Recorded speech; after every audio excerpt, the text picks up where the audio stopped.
We know you're busy and that you can't always find the time to tune in live to the Daily Breakfast Show. So we've handpicked the very best of this past week's news, and together with our show sponsors MB Crusher, we're delighted to bring you the Weekend Wrap.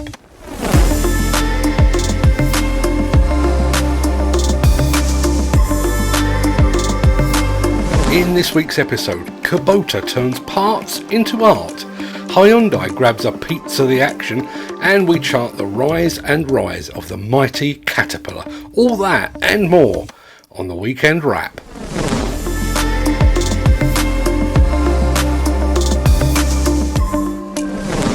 Now, you may recall that a month or two ago I was one of a select few influencers invited up to the Volvo construction equipment facility in Sweden. Well, I say I was one of a select few, but that's not entirely true. Yes, the influencer trip I was on was relatively small. There was probably only about 15 of us in attendance, but we were merely the warm-up act. Soon after we left, more than 3,000 people descended on Eskilstuna for a series of Volvo days. And as you're about to see, they were treated to a show like no other.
Kubota genuine parts undergo repeated endurance tests and only a selected few are approved for delivery.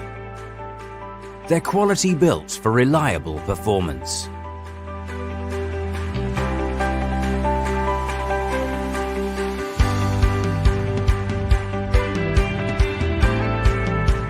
Kubota is trusted by customers as an original equipment manufacturer with complete after-sales support.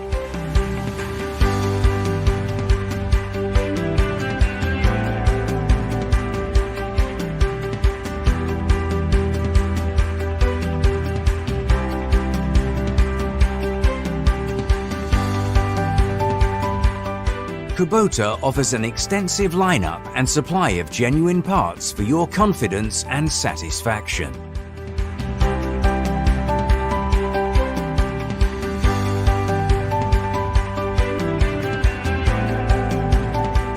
We want to contribute to the world with Kubota genuine parts.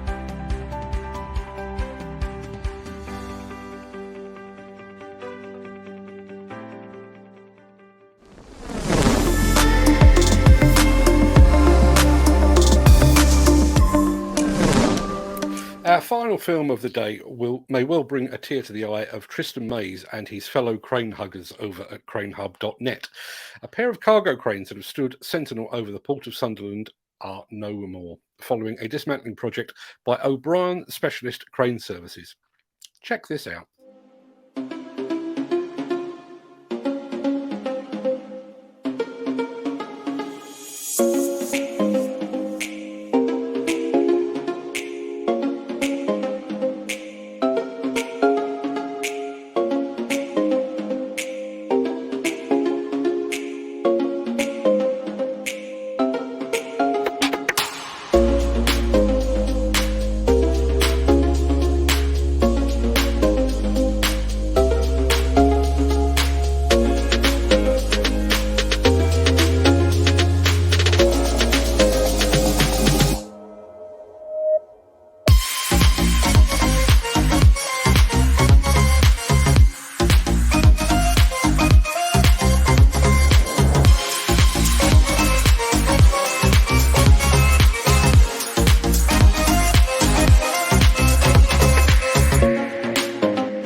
all the latest news, views, video and comment from the demolition and construction industry. live and interactive each weekday morning at 10 a.m. GMT. Tune in, take part on the Breakfast Show, live.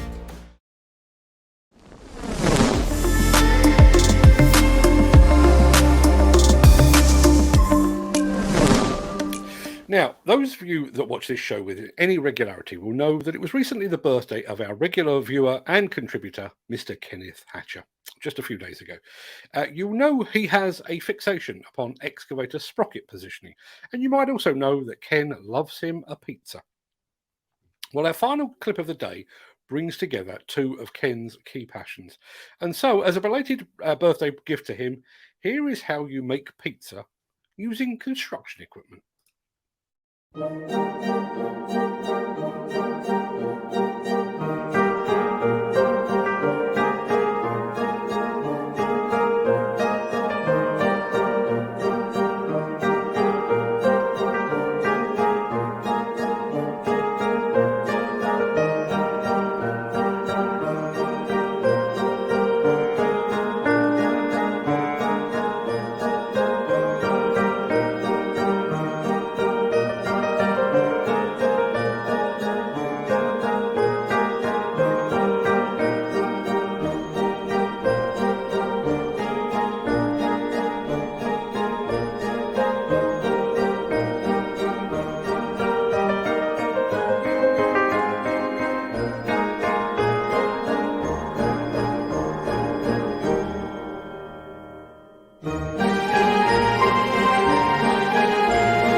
travelling back in time next. So let's fire up the DeLorean, crank her up to 88 miles per hour, and let's get all Marty McFly. At 10:50 a.m. on the 6th of November 1944, a German V-2 rocket was fired from The Hague in the occupied Netherlands. Just a few minutes later, that rocket landed on the town of Yalding in Kent. The impact damaged 100 homes in the village, and 6 people were injured. But by the grace of God and sheer good fortune, there was no loss of life. And now, 78 years after that fateful day, the search is on for the remains of that V-2 rocket. Intensive investigations by the team at Research Resource Archaeology have led to a large back garden in Yalding. An electronic survey of the garden has shown a number of possible finds just waiting to be discovered. This site particularly interests the team for many reasons, but mainly because the recorded crater size of 20 metres is double the average size for that kind of impact. Hoping to discover why the crater is so big, the archaeological team will put all the information found into a study that will be submitted to Kent County Council's Historic Environment Manager and will form a fantastic historic contribution to the history of Yalding. Work on this important archaeological dig is being aided by a Komatsu excavator that has been loaned to the dig team by the fine folks at HE Services. Now that dig is going on as we speak, and it's open to the public. You can find out more about the dig and about how the deadly V-2 rocket actually contributed positively to the space race using the link in the chat or in the show description. And you can also follow progress over on Twitter by following @CraterLocators. Massive thanks to Sian Bostwick and the team at HE Services for sharing this with us.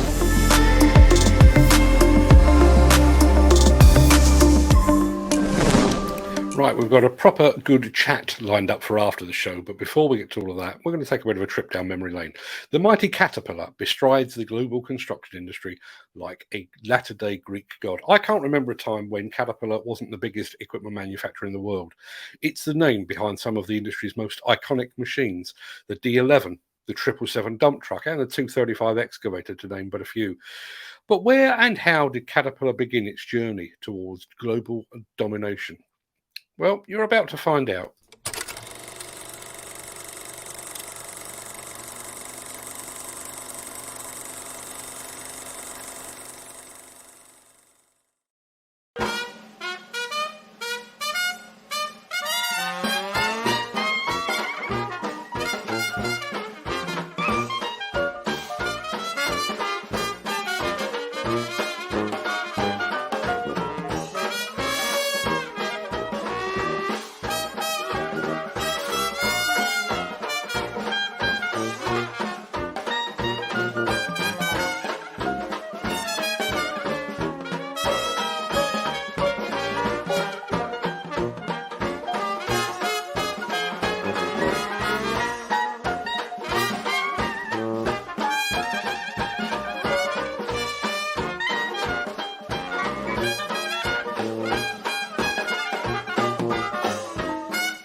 What particular applications do you have the B9 working on? For pushing, bulldozing, and a lot of ripping. The number 6 is a machine that will work for you at a profit. A responsive wheel loader with plenty of built-in working capacity. The number 583 pipe layer, designed to lay all kinds of pipe over all kinds of terrain. The new low-bowl scraper line, loading, carrying, and spreading material. Multinational company is one which sells, manufactures, and employs in several different countries.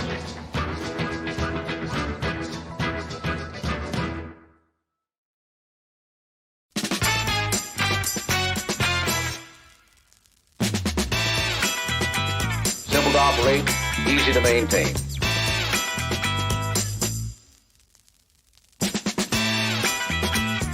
We are a growing bank.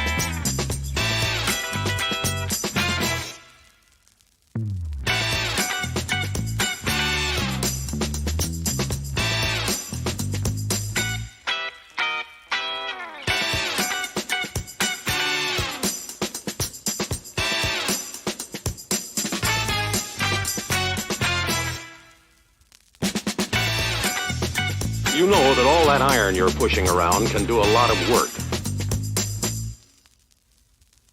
The ultimate test for any piece of heavy equipment is how well it does its job.